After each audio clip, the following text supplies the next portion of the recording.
Глава 17. Водолей– отец новой эры. Различные оккультные науки указывают на некоторые фундаментальные истины астрологии, которые являются чрезвычайно поучительными. Открытие таких истин наполняет нашу жизнь смыслом, а наши действия целенаправленностью. Это также помогает нам избавиться от некоторых душераздирающих переживаний в нашей жизни. Природа Кубха-Лагны вызывает недоумение. Прилагательное «загадочно» к этому знаку было бы преуменьшением. Изучая литературу древних священных писаний, мы наткнулись на определенные намеки и предположения, которые, будучи детально проработаны, по-видимому, дают определенные подсказки о характере и судьбе этого асцендента. На латинице само слово «водолей» означает «водонос», на санскрите– «ловец», но различные другие слова, относящиеся к этому знаку, дают важные подсказки. Слово «кубхака» также связано с практикой задержки дыхания, а слово «кубхаджа» связано с Риши Агастьей, который, как говорят, является будущим ману, но который, однако, отказался от этой должности в пользу одного из своих учеников. Поэтому естественно, что астрологический знак Кубха должен быть связан с дыханием, которое является жизненной силой, пронизывающей все сущее, и с лидерами оккультных сил, которые отвечают за создание новых цивилизаций и новых течений мыслей.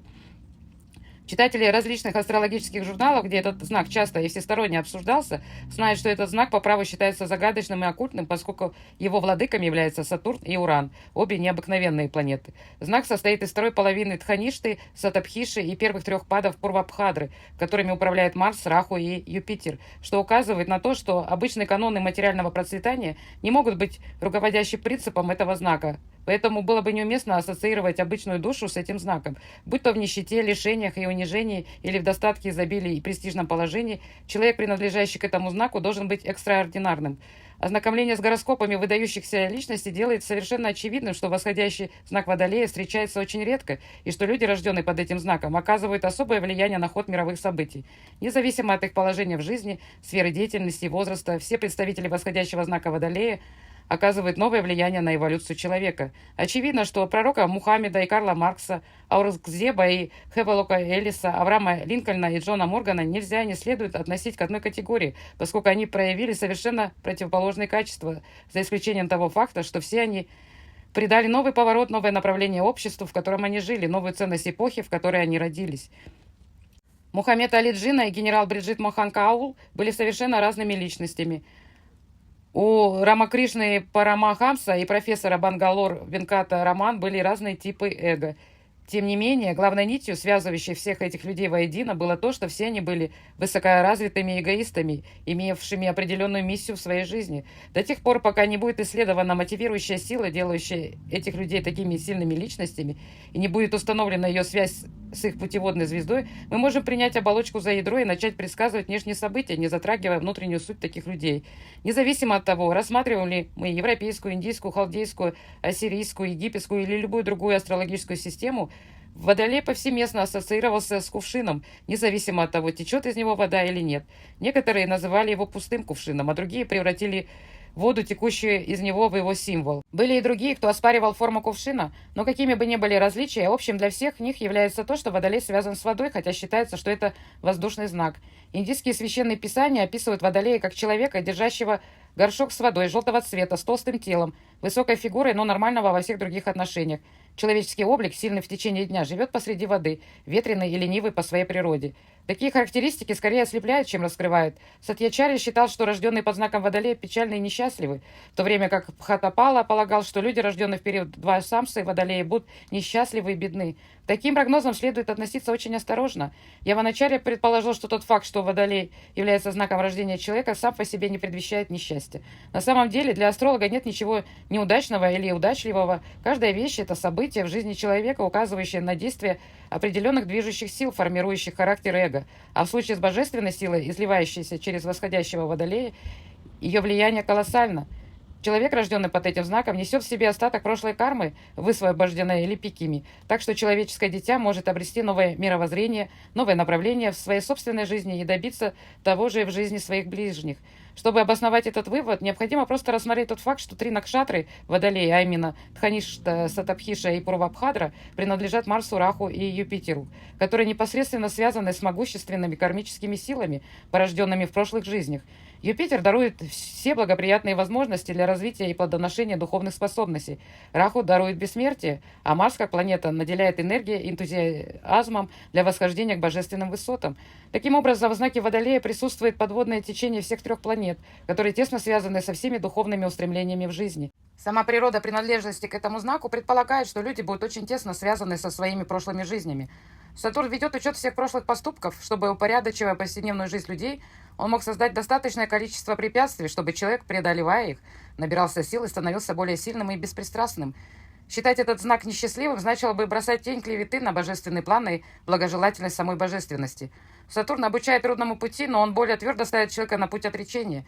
Из этого можно сделать вывод, что люди, рожденные под этим знаком, совершают отречение в результате мощной кармы, накопленной в прошлых жизнях, и они должны обратить свой взор домой.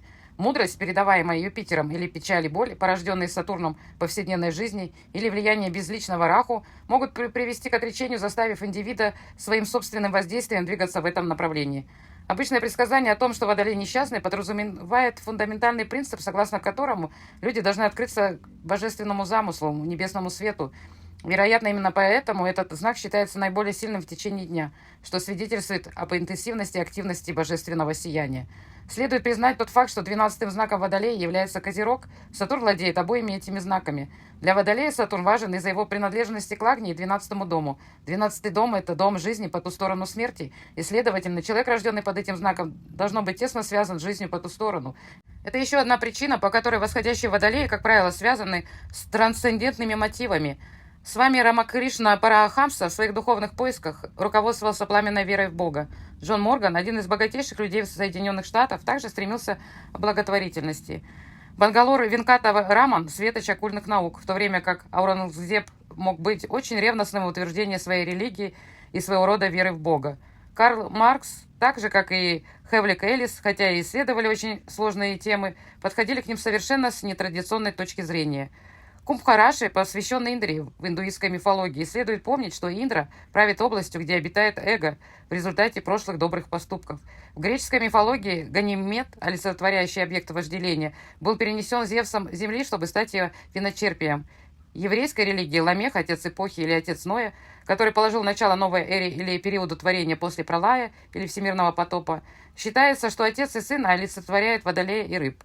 Из этого можно видеть, что знак Водолея тесно связан с тем аспектом божественного плана, где люди, подобные Ганимеду, избраны быть виночерпиями богов или отцами, или предшественниками Ноя, которые основали новую цивилизацию или задали новое направление человеческой жизни. Сравните это с некоторыми известными гороскопами, и вам станет совершенно ясно, что древние мифологии и многих важных религий хорошо знали значение Водолея как предвестника новой жизни и света, несмотря на то, что при этом им, возможно, придется столкнуться с трудностями и личными лишениями. Например, Авраам Линкольн утвердил дух свободы, демократии и равенства в Соединенных Штатах, хотя его личная жизнь была полна терний. Профессор Бангалор Венката Раман сделал астрологию значимым и уважаемым научным предметом, в то время как многие люди высмеивали этот предмет, и при этом ему пришлось отказаться от большей части своих личных удовольствий и комфорта, а также столкнуться с трудностями, возникавшими во многих сферах.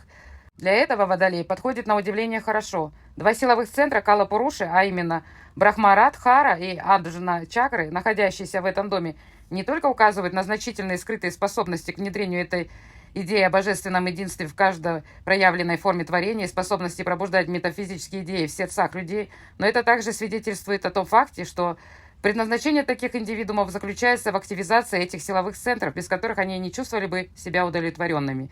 Те восходящие водолеи, которые не мобилизируют всю свою энергию для достижения этой цели, естественным образом будут чувствовать себя подавленными и, следовательно, несчастными. Сердце Водолея находится в горле Кала-Пуруши. Это странное утверждение, но оно связано с рожденным инстинктом индивидуума. Развитие Брахмарадхры и чакры обеспечивает полное осознание невидимого и видимого миров вокруг человека, чтобы он мог непрерывно подключаться к вселенскому сознанию. Развитие Аджна чакры может привести к тому, что у человека будет видение мест и людей наяву. Способность к ясновидению – одна из сит, к которым так стремятся оккультисты, происходит из этой чакры. У обычного человека это, возможно, встречается не так часто, но поскольку эта чакра находится в третьем доме Водолея, где склоняет голову Кала-Пуруша, для них это, несомненно, предоставило бы большие возможности. При должном обучении у них может развиваться бессознательный психизм. Такие люди просто знают вещи без каких-либо усилий. Интуицию часто путают с такими психическими способностями, но факт остается фактом. Они способны вступать в контакт с такими силами. Будучи неразвитыми и заблокированными из-за планетарного расположения, восходящие представители знака Водолея могут стать в значительной степени грубыми и нерелигиозными. Когда говорится, что сердце Водолея находится в горле Кала-Пуруши, это подразумевает, что Вишудха-чакра Калапуруши, которая является шестилепестковым центром силы, расположенным около горла, должна находиться в четвертом доме. Если это так, то человек испытывает сильный эмоциональный подъем, когда слышит о бедах и печалях мира. Возвышение человеческого рода является самым дорогим для них.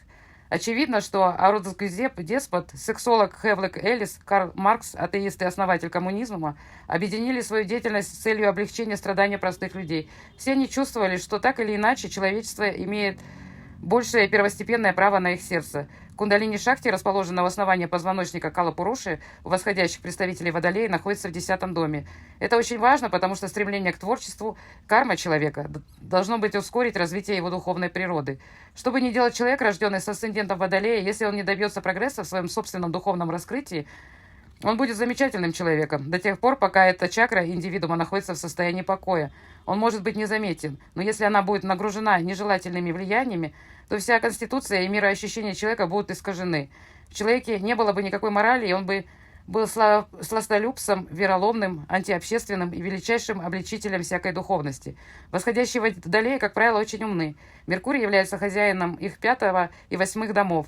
Они должны быть в основном озабочены созданием нового образа жизни, основанного на их собственном понимании Вселенной и роли человека в ней. Но следует также отметить, что хозяином 8-го дома является Меркурий, следовательно, он столкнется со значительными трудностями в выражении своей точки зрения.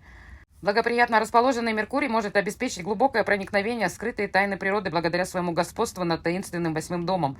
В противном случае человек испытал бы отвращение ко всем формам самовыражения, письменному, устному или импрессионистическому. Во многом личностный баланс будет зависеть от благоприятного расположения и взаимоотношений между Сатурном и Меркурием из-за их дружелюбия и принадлежности к наиболее важным домам. Связанным с творчеством Венера, самая важная планета для Водолея. Ей принадлежит 4 и 9 дома. И это самые важные дома для счастья каждого человека. Венера управляет всеми видами материального комфорта и удовольствия. Вообще говоря, люди, рожденные под знаком Водолея, обладают прекрасным вкусом хорошей жизни. Несмотря на другие лидерские качества в области мышления, желание постичь вселенский разум, божества и огромное стремление приносить пользу человечеству, люди, рожденные под знаком Водолея, хотят обеспечить себе хорошую, комфортную, приятную и артистическую жизнь. Они хотят хорошей жизни. Если прошлая карма благоприятна, они, скорее всего, будут окружены музыкой, живописью и другими культурными достижениями. Важность Марса для восходящих Водолеев нельзя преуменьшать. Поскольку Марс управляет 3-м и 10-ми домами и враждебен по отношению к восходящему владыке, люди, рожденные под знаком Водолей, не могут рассчитывать на мирскую спокойную жизнь. Препятствия будут встречаться на каждом уровне, но если набраться мужества, преодолеть их и попытаться подняться с материального мира на трансцендентные высоты, они могут заложить прочный фундамент для будущей славной жизни. Если человек ленив, не по-рыцарски настроен и не способен проявлять инициативу в том, что делает добро другим, он будет представлять собой кусок противоречий, будет разочарован, несчастен и склонен к ссорам. Большой прогресс человека, рожденного под знаком Водолея, будет зависеть от его партнера. Если его жена, деловые партнеры и тому подобные люди являются богобоязненными гуманитариями и обладают сильным эго, жизнь Водолея в целом может быть успешной. Солнце, владыка 7-го дома, в счастливом партнерстве в значительной степени смягчит пагубные и депрессивные последствия сатурнианского Водолея. Знак экзальтации Солнца, Овен, 3-й дом, также указывает на то, что влияние партнеров на пробуждение инициативы, альтруизма и филантропии принесет большую пользу таким людям. Мы хотим подчеркнуть, что Водолей не является несчастливым знаком, скорее этот знак, имеющий огромное духовное значение. Это знак, под которым рождаются лидеры новой эры. Те, кто следует за потоком сил, протекающим через этот асцендент, в конечном счете достигнут более возвышенных высот духовности и сольются с океаном божественности. Но те, кто не сможет этого сделать, обречены лишь на жалкое существование, ибо Водолей должен в конце концов заставить их понять истинные ценности жизни и раскрыть то, что в них скрыто. Вода, содержащаяся в кувшине, должна вытечь, и водонос все равно это сделает. Сделает ли он это с удовольствием и по своей воле или в силу обстоятельств, не имеет значения.